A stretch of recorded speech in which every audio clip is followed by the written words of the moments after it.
Do you want to start a thriving real estate career, but don't know where and how to start? Do you want to become a successful realtor or investor, but lack the required knowledge and skills? Gear yourself up with the best and actionable advice here on the Real Estate Rundown. Tune in as Shannon Robnett talks with industry veterans about all kinds of asset classes, market trends, challenges, management techniques, and success stories. Listen to informative discussions with valuable tips that will serve as the foundation for your incredible real estate venture. Now, here's your host, Shannon Robnett.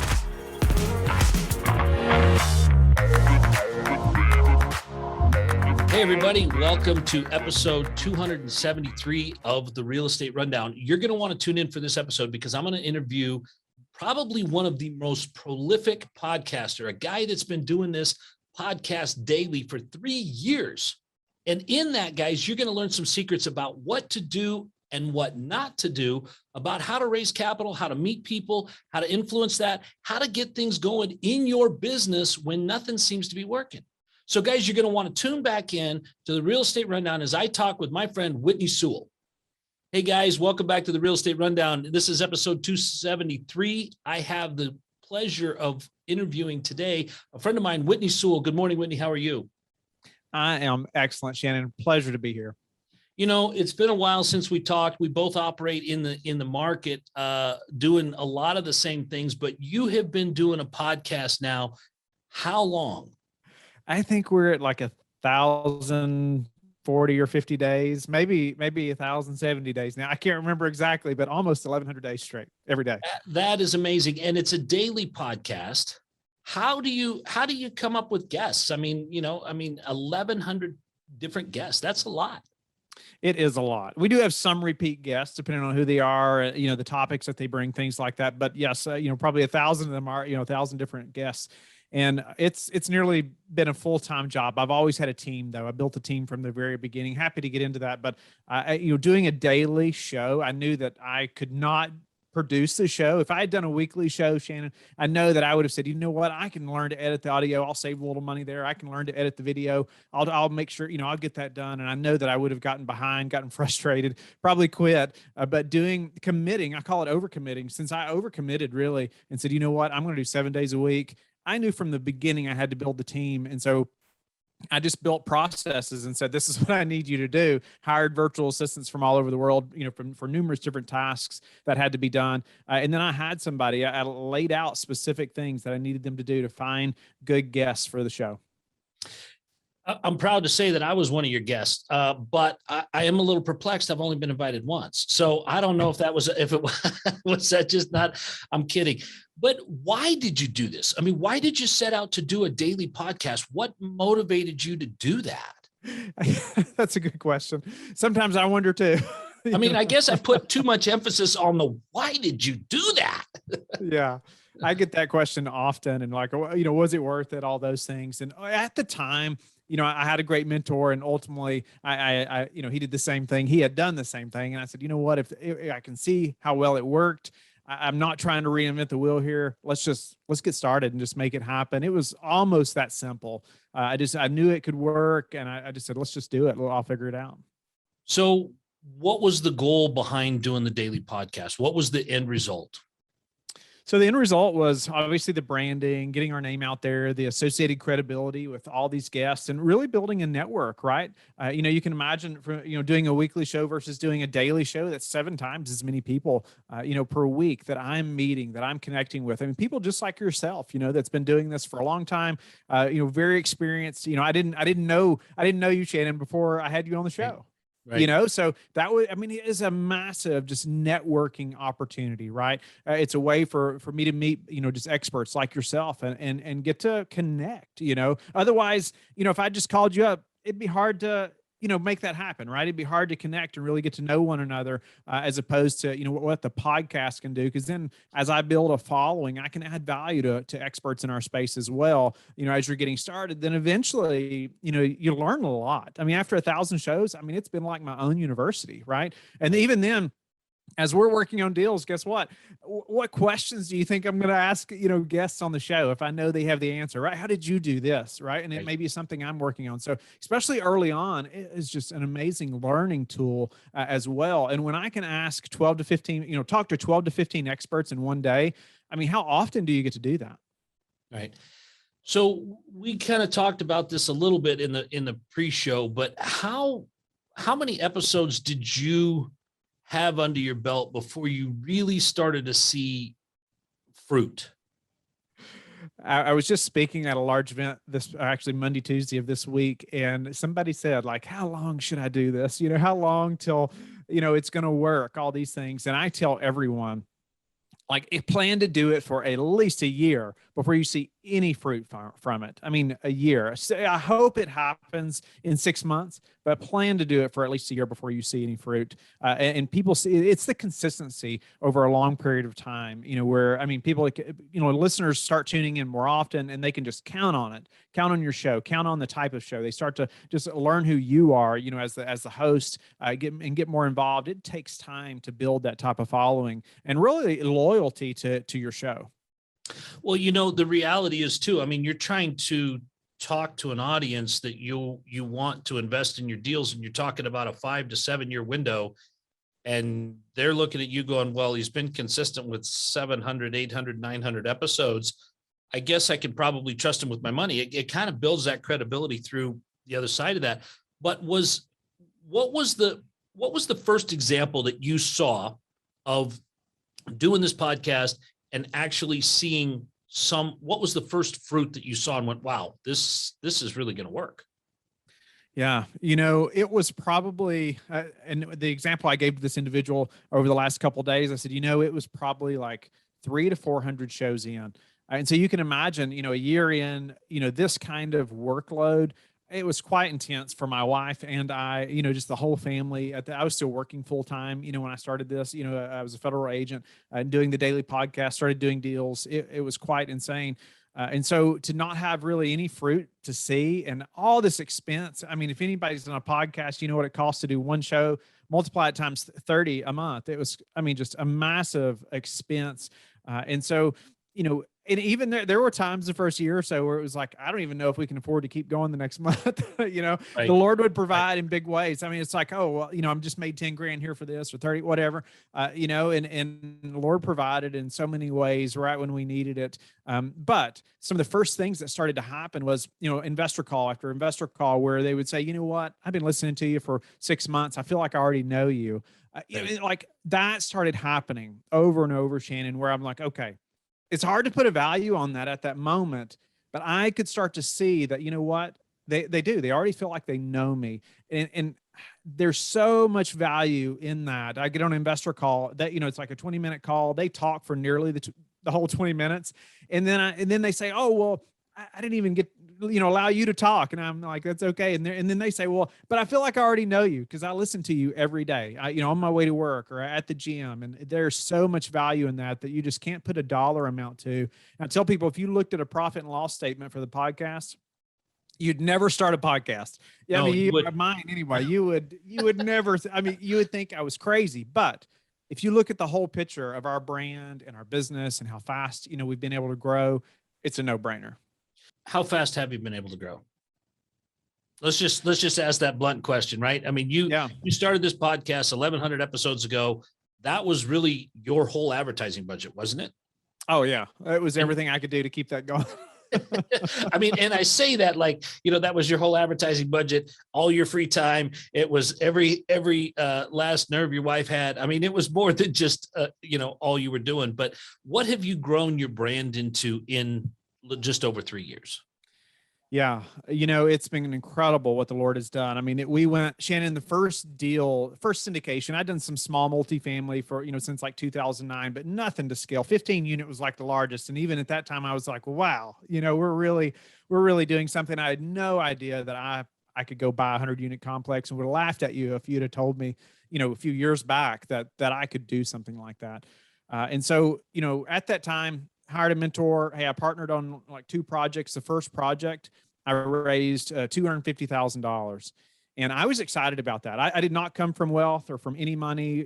None of my family invested in that deal. No friends. I had no friends or family that were accredited. So that was all from me networking as hard as I could go, as many conferences as I could go to. It took me many weeks to raise that $250,000. I think the next deal I raised, around 475 to 500,000. Obviously I was excited about that we nearly doubled. The next deal was like 1.2 million. The next one was like 2.5 to 3. And then the last probably 6 or 7 raises, have been like 10 to $12 million raises. And the first 4 of those 6 filled up in probably 8 to 10 hours. And the last 2 or 3 have filled up in like 3 to 4 hours. Yeah. So if you can just imagine that over a few years' time, there's a lot more work behind making that happen. But obviously the podcast is a big initial, first connection to many investors. Well, and, I see a lot of the similarities there because, when I have the investor call, it is that they know you, right? They know the kind of question. Oh, Whitney, I know you're going to ask this kind of question, and I know you're going to have this kind of guest, and I know that I can get this kind of quality information. And it also shows your connection with others in the industry and the reliability of the information that you're giving, because it's being validated by other experts all over. And I've seen some of the same things, and my story is kind of similar to yours. I've got the long construction background, right, as everybody knows, but I've seen where the same thing has happened, a sweat and bullets on the first raise, and then the second raise is twice that. And now I'm looking for more deal. One minute I got too much deal. The next minute I got too much investor money coming in. Yeah. And you're back and forth between the two. How do you balance that in the world that we live in with there's not deals around every corner like there was in 2012? Yeah, it is difficult. No doubt about it. So we've had, we have wait lists for for every project now, which is a blessing. I do not say that lightly. I know many operators that are struggling, to raise money, even steal. And so it is definitely a blessing. But, a couple of things that we've even done recently, is like we had a small project and we just sent it out to the wait list for the last few projects. It's still filled up in just a few hours. But it's like, keep those people involved, right? As much as possible, give them that opportunity. They're showing interest in you. They are wanting to invest with you. They already trust you. They're wanting to get involved. And so, we thought, this is a great way to allow those people that haven't been able to invest with us to give them first shot because they did show interest, but didn't get in time, so that was one way to kind of help the whole list, of investors or some, more to have an opportunity. And then in between deals, because as you know, it comes in waves. It seems like the first half of this year, it was like nothing for us. And then all of a sudden it's like, wait a minute, there's like 3 projects happening and maybe another one. And it's, and so, when that's happening, it's really about staying in front of them. We just have many email campaigns and things like that. We've spent a ton of time on that helps educate our investors, over a period of time. And so we stay in front of them, but try not to bug them, or nag them, of course. But when we do have an opportunity, one thing that's very helpful is that they know they just have a few hours typically.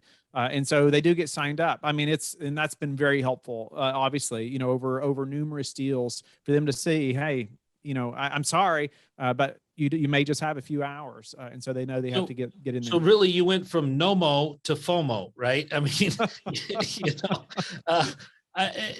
No family, no friends, nobody that you knew was investing until now you have everybody calling you going, I know, I just saw the email. I'm not in a position to wire money right now. I'm at the gym, but I'll be back in an hour. Please save my spot.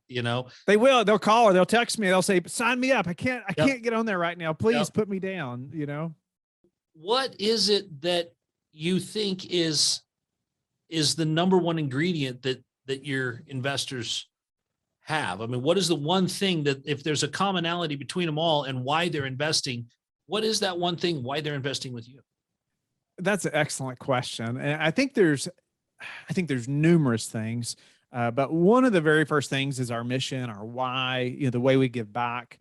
And that honestly was not, I didn't plan that in the beginning to be that way. And the Lord had a different plan in that. And even as I started networking as hard as I could go, like 4 years ago, I was going to every conference I possibly could for like 2 years, and it was just madness. But that was my whole goal, is just meeting as many people as possible. And what I started to notice, Shannon, by sharing my mission first, I share this at conferences and speak now about this often because I've learned that it's so important. And this was before I ever read the Simon Sinek book, Start With Why, or any of those things. But I have seen that work in such a big way. And what I say is, people, you go to a conference, there's 300 people there, whatever, even if there's just 25 people there to meet up, and you're all talking about real estate, how many people do you really remember after you leave, especially say a week later, right? I mean, it's so difficult. However, everybody says, hey, well, hello, nice to meet you, Whitney. What do you do? Right? Everybody says that. What do you do? If it's the first time you've met, and I would mention something like, well, my wife and I have started a foundation that helps children to be adopted, helps families with that financial burden. And we do that through our commercial real estate business. So investors get the amazing returns and tax benefits of owning real estate passively, but also helping us save lives, of children and helping these families. I was going to wonder how long you were going to make us wait for you to give that mission statement. So thank you for that. It's kind of like that joke of how do you keep an idiot in the dark? I'll tell you tomorrow, but you finally dropped it on us. So I didn't have to, because I know that you're involved with that, right? But how did that lead you to then have that further interaction with people? Yeah. So great question. But you can imagine, if you're at a conference, you're all talking about real estate, you're meeting all these people, right? You have this real estate conversation here, this real estate conversation here, this one. I mean, 10, 15 of those, whatever. Then all of a sudden somebody says something like that. I mean, it's like, what? What was that? And so instantly the conversation is very different, right? And so immediately it's like, well, what was that? Tell me about the foundation. How is that connected to your real estate business and about investors? So it's a just totally different questions than you would normally get from that same individual that you just met, right? And it's even deeper than that, Shannon. And what I tell people is that, everybody's heard the know, like, and trust, right? Everybody, you got to have the know, like, and trust from your investor. But I always say there's one thing that's missing. And that one thing is loyalty.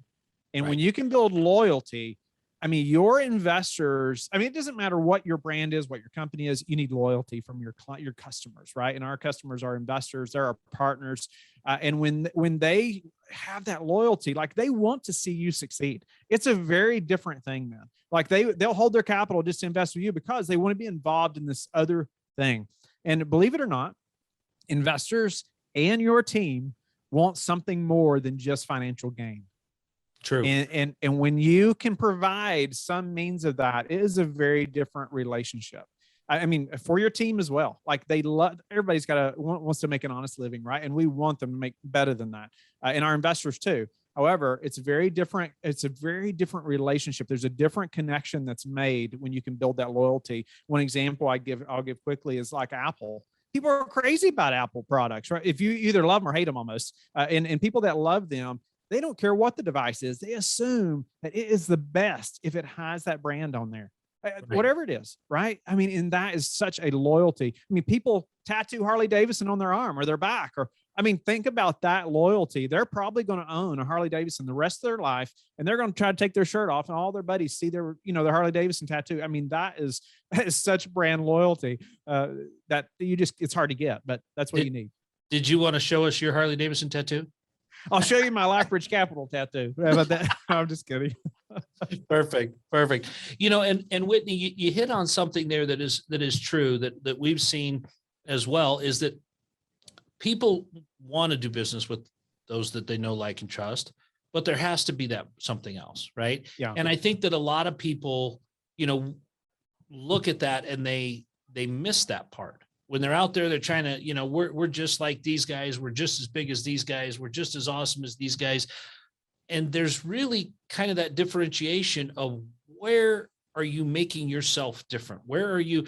I recently saw Jesse Itzler in person, and he gave his Why My Brownie's Better speech. And it really kind of hinted at that exact same thing. And if you haven't seen it, find him on YouTube. It's a phenomenal speech, but it's why is my brownie better? And it talks about what is different about you. So often we go to the pitch, or we go to speak to someone about what we're doing that is just like everybody else and this and that, but we don't really distinguish ourselves. And I love the fact that you've done that in a way that is of service. It's a way to truly make a difference in someone's life that will never, ever be the same. I mean, truly, right? I mean, you're talking about adoption. You're talking about giving them a forever home. You're talking about people that are wanting children that are getting something that for whatever reason they can't have. And you're changing lives, and you've figured out a way to be able to do that and link that with business. So that's why your brownie's better, right? And it's amazing though, what that does for your loyalty, right? I mean, what that does for your clientele, because now they can associate that with you. And that's such an amazing point that a lot of people miss, is they get so caught up in I got to be like everybody else. Actually, I know this guy named Whitney. He's like me, because we both have names that really, I mean, Whitney and Shannon, I did not think about that until now. I can joke about that with you, right? Because I mean, yes. It wasn't. I mean, Boy Named Sue was a song I knew well, right? But I got back at my kids. I named my boys Devin and Taylor. So there you go. But here you are. You're differentiating yourself. What has that done for you when you're making that donation, when you're making that end result possible? What has that done for your brand?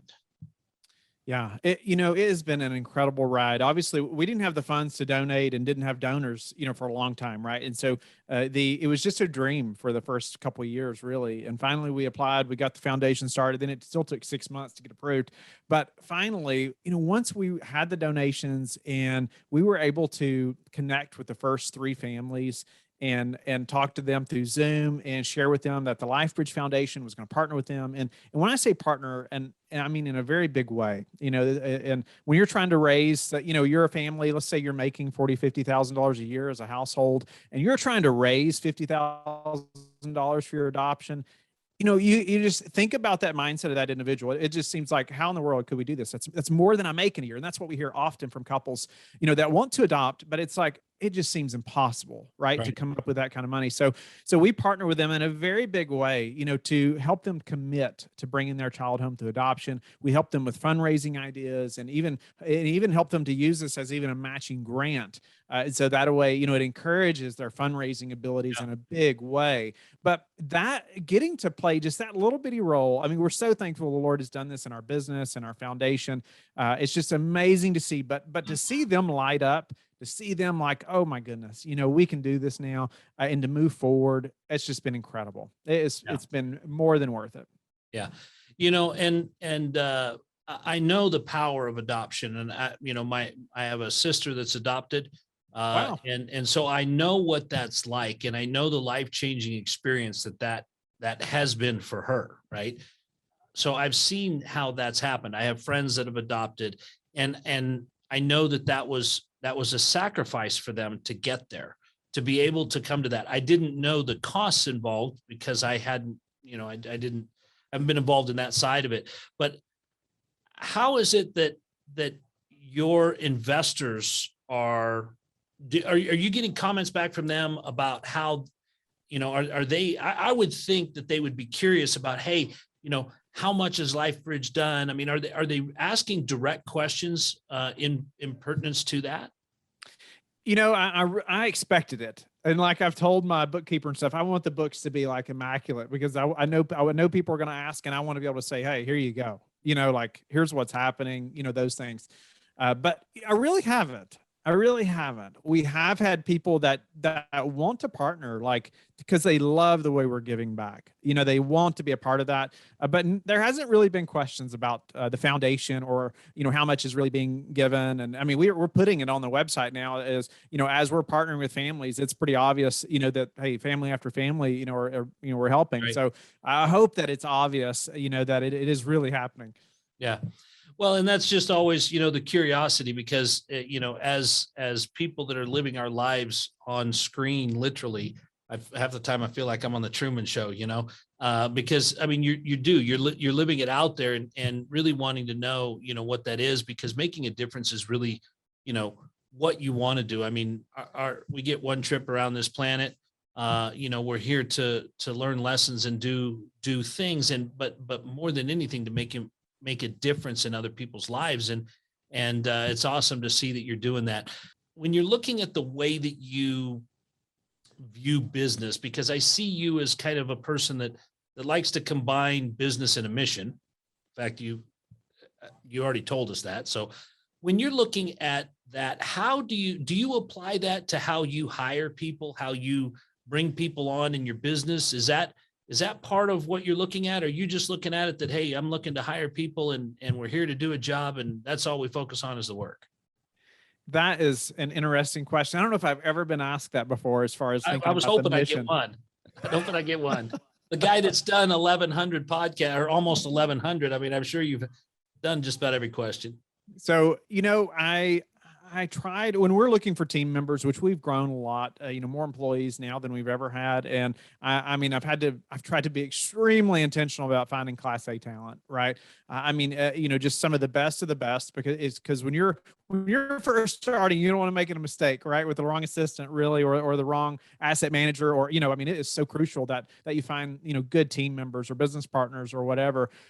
There were key things that were very important to me. And honestly, I want us to be on the same page about numerous things, but really their drive, their ability, their desire to learn, it's so much more important to me than almost some of their skill sets, right? Like I'll train you, or I'll hire somebody to train you, as long as you have the drive and the stamina and wanting to push forward, almost some entrepreneurial ability, in you. It was so important. But a big part of even our job description talks about our mission, right? So we don't hold back on that. It's obvious to that new potential employee that, hey, this is what we stand for. This is our mission. It doesn't affect your job at all. But most of them love playing a role in that, and they'll chip in here and there for the foundation. As far as, doing a little work. My assistant practically built the website for the foundation. So, it's just like different abilities that they have, that they chip in, and they love being a part of that as well. It's great to hear you say that it's more about heart and drive and things like that, because I've heard it often, and I thought they were just saying it in reference to me, that a trained monkey could do my job. And I got offended by that. And then I realized that if you've got good people, they've got the drive and they've got the passion and they've got the desire to make things, make them become reality, then a trained monkey can, if they have those things. Because what we do is not easy, but it's not impossible. It's not that difficult if you know what you're doing. Speaking of knowing what you're doing, Whitney, how did you, you mentioned that you went to a lot of conferences, but how did you get the expertise to know what kind of personnel and talent that you needed? How were you able to see what was in front of you to know what you needed to hire? Yeah, great question. And that's been definitely a growing experience. One book I'll recommend, though, right off the bat, is Top Grading by Bradford Smart. I know I've got it behind me, but I went through that book, and that book, you read that, it's on Audible as well, but get the hard copy. There's a few different versions. There's an older version that has a lot more in it, just so you know. I can't remember the exact version, but man, you're going to hire somebody, look up Top Grading. And I've done numerous shows personally, just talking about the method that I use to hire my assistant. And we had like 700 applicants or something. And I narrowed it down to 4 interviews, through different types of tasks, different things I asked them to do. But those 4 interviews were like 4 hours long each. Wow. Okay. So, that's that grueling, guys. That's grueling. 4-hour interview. Oh, it is grueling, but we just didn't want to make a mistake. Right. And it was so worth going through that book. I honestly probably used 30% of that, or maybe 20%, of that book, but it was so helpful. So, finding those people are difficult. I sent out the same job description on Indeed. I also sent it out to my network, had 2 different forms that were exactly alike through our CRM. But that way I could track where people were coming from. Right. And then as they came in, there were some specific things I asked them to do at the bottom of this, or actually there were 4 things. 2 of them were mandatory, 2 were optional. Give them a little bit of room there, right, for people to stand out. But the very first thing was a 14-page questionnaire. I go through this entire questionnaire on a podcast. You can hear every word of it, but So who's going to fill that out? Not everybody, right? And people on Indeed or people wherever, if they're just hitting the apply button, they're not really checking out your job description, right? But the people that submit that, hey, they really do care probably about working for you. They've done some research, right? Because it's a lot of work, but we tell them exactly where to send it, exactly what to submit to us. And so it narrowed it down to about 30 people out of like 700 applicants. I mean, just immediately, right? I picked out like the top 12 and I called them out of the blue, no notice, and said, hey, here's 4 tasks. I need you, I'm Whitney Sewell, you've been selected to go to the next round, whatever. But then there's 4 tasks I need completed by tomorrow afternoon, and here they are. Thank you. Right. And so that narrowed it down to about 8 people, I think. And that helped me to get to that final 4 interviews, but even that, if they didn't have to do the perfect job answering those questions, but it allowed me to see just their attention to detail, the way they communicate, way they submitted things to me. Did they get it to me by the end of the day? Did they wait till midnight? Did they get it to me at all? All those things. Did they even answer the phone? How did they answer the phone? All those things you're getting to see through that process and how they submitted those documents and just many questions I wouldn't have even thought to ask, even though I did investigations on a federal level for a long time. There were questions on that questionnaire and through the interview process I wouldn't have even thought of that were very good. So anyway, that's how we found my just Class A talent for my assistant recently. I think I probably scratched myself off the list. I don't think I would have made it, Whitney. I'm pretty certain about page 3 of that questionnaire. I would have scrolled to the bottom and seen how many more pages were to go. But what was the number one thing you were looking for out of all of that? What was the number one thing you needed your assistant to be able to do? Effort, as much as anything. I mean, effort. Questionnaire would prove effort. Yeah, like you've completed that, you've done it well, and you could have even done it by hand, but hey, you did it as neat as you possibly could, or whatever, but like you spent some effort. Yeah, I mean, I had people do it with a highlighter or do it just, some just put no. They tried to do it, but it was like seriously, like you're applying for a position and you couldn't find a pen to use or use a marker instead, or just things.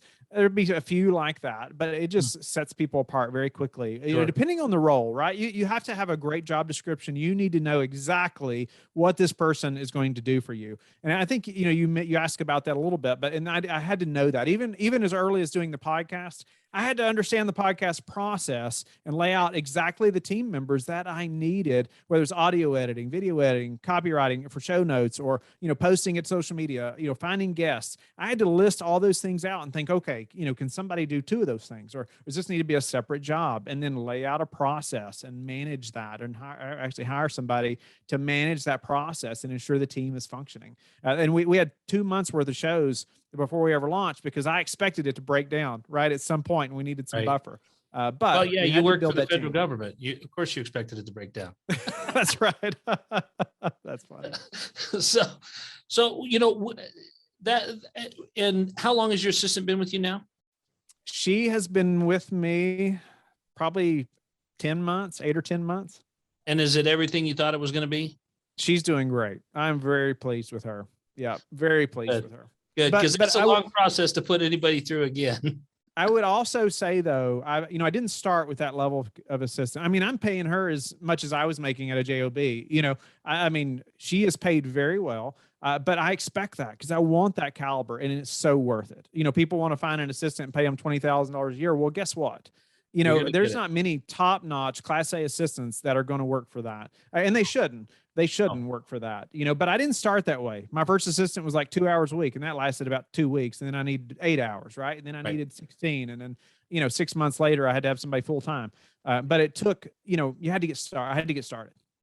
Well, and that's, I mean, there's 2 things come to mind. One, a workman is worthy of his hire, and you get what you pay for. Right. And if you combine those 2 and look at what you're trying to fill, the shoes that you're trying to fill, we look the same way. We're looking for culture. We're looking for a fit. Right. I'm going to introduce the 14-page questionnaire. So I'm going to go find that podcast and I'm going to lay that on the next person that we're looking to get. But when you're looking for your podcast guests, how do you find them? Is that another 14-page questionnaire? No. Maybe I'll have to implement that now. Yeah. Definitely not. Early on, I mean, ultimately, I laid out a process, for this individual, this virtual assistant. Hey, go to these other podcasts or LinkedIn, and do a search, for these things. Find that guest, find their information. We built a template. I mean, we automated that process to death. You can imagine doing 30 shows a month. I mean, there was a time I was doing 12 to 15 shows in one day at one time. So I did not have time to mess around. I did not have time to fix somebody's mic before the show. I needed them to show up prepared. And so we just automated, and, until like we can just really pull out so much. But when somebody they can apply on the website. That does go to my production manager, and then she kind of vets them a little bit. She'll send them an invitation to be on the show, and from there on, it's completely automated. Even them submitting their bio, their headshot, they do that through our form that we send them, and then she gets that, and I do nothing but the interview. Since the very beginning. That's all I've done. I've never edited the first piece of audio or video. And neither have I. That's why it works. So that's why that's the part that I know not to do to keep it from breaking down. Right. That's right. So what has your podcast taught you about being a better syndicator? So many things. It has pushed me in ways, and maybe we talked about it briefly beforehand, but I call it overcommitting. Like by overcommitting, Shannon, it has pushed me in ways that I'd never been pushed before, right? I mean, having to do 7 days a week, or, doing those 12 to 15 interviews a day. My wife and I called it my marathon day. I would literally stand behind a desk like this for about 15 hours a day, nonstop. My office was in the basement, and my wife would pack me lunch. And so like in between shows, I would have like 2 minutes. I would literally scarf down, something, right? And just keep going and keep going. And that wouldn't even be the end of the day. But that's just what it took at that time to make it happen. So all that mindset stuff, I had to build a team from the very beginning. I learned so much from building, that virtual assistant team from the very beginning, and, right, to what we have now. Even speaking, I never probably, a year before I started the podcast, I'd never even heard of a podcast before. I didn't have a clue what a podcast was. Right. You and me both, brother. I had no idea. And, this come up and I'm like, podcast, what is that? And then we're talking about me hosting a show. I'm like, you're crazy. I don't know if I've ever spoken into a microphone before, no idea. And then it was just like, okay, hey, I can see this works. I'll push through that fear. I got to be uncomfortable, right? Or for me to grow. I knew that. The first so many shows were horrible because of me, not because of the guests, but I also knew that if I didn't get started, I'm never going to improve. Right. I know, the first show wasn't even nothing compared to the 20th show, wasn't anything compared to the 100th or the 500th but it has pushed me in so many ways, Shannon, not just the team alone, but even just speaking, right? It's allowed me to speak on stages I never imagined in front of thousands of people. I just never imagined being able to do that. But then me being able to gather my story together and share it with those people, and then them come up and say, you know what, I've been listening to you for 2 years. I've been so inspired. I love what you're doing. This is what, by listening to your show or listening to you speak this morning, this is what I'm going to do or what I have done, or, you've inspired me in this way. That's just incredible.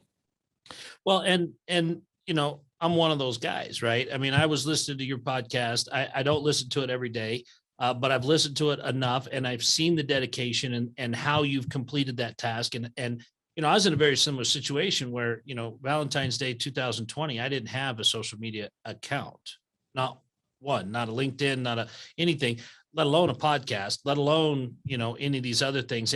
But I saw where people like you were doing it. And you were doing it well, and you had made that commitment, and you had stayed with that commitment. You and I spoke earlier before the show about what's some of the biggest differences between those that make it in the world and those that don't. And we discussed it's that commitment. 1,100, almost 1,100 shows in, you're committed. You're committed to the information. You're committed to the guests. You're committed to the process. And that out of that process, it's built a beautiful life. It's allowed you to achieve some of the goals that you had for yourself, that's allowed your business to launch and to become well-known, very well-known because of that commitment. But we also talked about how that applies to everything in life, right? And how often people fail to do that commitment. What was one of the challenging things where you thought, man, I overcommitted and it's not worth it. I shouldn't have done this. Was there a time like that? I guess I should ask, was there a time? I would even say right before I launched, Shannon, I was trying to get this thing spooled up, and it just in the mode of getting launched. And I went to two different conferences. That's when I was just networking. I was going to as many conferences as I possibly could, just learning as much as I possibly could. I had dinner with two different individuals that everybody listening would know in our industry. And I'd already received quite a bit of pushback, but just from military, law enforcement, all that stuff, I was like, nope, I can do it. I'm going to push through this. Just the mindset of never giving up. I was good with that. I was ready for, people to criticize me, all those things. But these two individuals, just considering who they were, they said, Whitney, I was telling them about the daily podcast, right? And that they should be a guest. And they were like, Whitney, why would you do that? That's crazy. They had a valid point. You got to give them that, though. I mean, that's a very valid point. It isn't a valid point. But I would also say that did make me question it, right? Like, just because of who these individuals were, I thought, wait a minute, maybe this is crazy. All right, and so, but I said something to my mentor about it. And this is why I encourage you to have the right people on your, even mentors, I say they're on your team, just speaking into you. I said something to him about it, and he said, Whitney, that's why you have to do it, because it's too much work for most people. They're not going to do it, So I was like, okay, that just pushed me right back on track. And I was just back motivated again. Okay, nope, I got this. You are right. We're going to go knock this out, right? We're going to figure it out. And that's ultimately what we had to do. Many other times, like we talked about the first year to 2 years, it was just very difficult. We sold our farm, to be able to do this. We sold a house we, had always wanted. Very difficult for my wife and I. Gave up another business and passion that I'd had since I was a little boy, and that I was doing very well at, but knew it was never going to be passive, and to commit to commercial real estate. And so that next couple of years, though, it was so intense for our family. My wife did everything in the home. I was in the house, but I was in the basement in our little office, trying to make all this happen. While my boys unfortunately knew that, and I don't even like to admit it, but they knew they wouldn't see me till Sunday, even though I'm in the house. They knew they wouldn't see me, until maybe Saturday night, or Sunday. But man, I just had to paint that vision for even our kids, like where we're going, right, what we're doing. This is what's, I don't know how long it's going to take, but we're going to get there, Well, and that's where, Whitney, a lot of people, we've become such a microwave society that a lot of people miss out on all the blessings and all the things that could be in their life because they quit, whether it was school, whether it was a job, whether it was a relationship, all kinds of things people quit on. But really, honestly, Whitney, let me flip that around and go, of the people that how many people are doing business on the level that you are? I don't know too many. And that is a fantastic way to leave this podcast with you guys. Here is a guy that has chosen to do what most people said was crazy, what most people said was not doable. Almost 1,100 podcasts later, here he is, and he can honestly say he's done what most never thought was possible or worth doing, and he has almost no equal in his field. Thank you so much for that, Whitney. Thank you for being with us today, Whitney. That was, I don't think we could have planned that to be ended any better than the way you just did that, my friend. That was amazing. And you are too. Well, more importantly, Whitney, your wife is amazing for putting up with you. I'm glad you said that. I usually try to throw that in there in an episode, because no doubt about it, could not have done it without her. 110%. Right. And so with that, guys, thank you for joining us here at the Real Estate Rundown. As always, we try to bring you top-notch people like Whitney who are unparalleled at the top of their game. But don't forget to like, share, and subscribe to the Real Estate Rundown, as well as Whitney's podcast at LifeBridge Capital. And find us on Spotify, iTunes, or wherever you get your podcasts to get automatic updates. You'll also find us on Instagram and YouTube. We'd love to hear from you. And Whitney, thank you once again for joining us right here on the Real Estate Rundown. My pleasure, Shannon. Honored to be here and get to catch up with you again. All right, guys, tune in for episode 274 next time. I'm way behind, but I'm going to try and catch up to my friend Whitney. Thank you again for joining us. That's a wrap for today's episode of the Real Estate Rundown. Let these newfound strategies pave the way to start a successful career or a profound rebranding. If you loved everything you have heard, listen to more conversations at www.shannonrobnett.com. And be sure to leave a rating, share it with your friends, and subscribe. Until the next episode.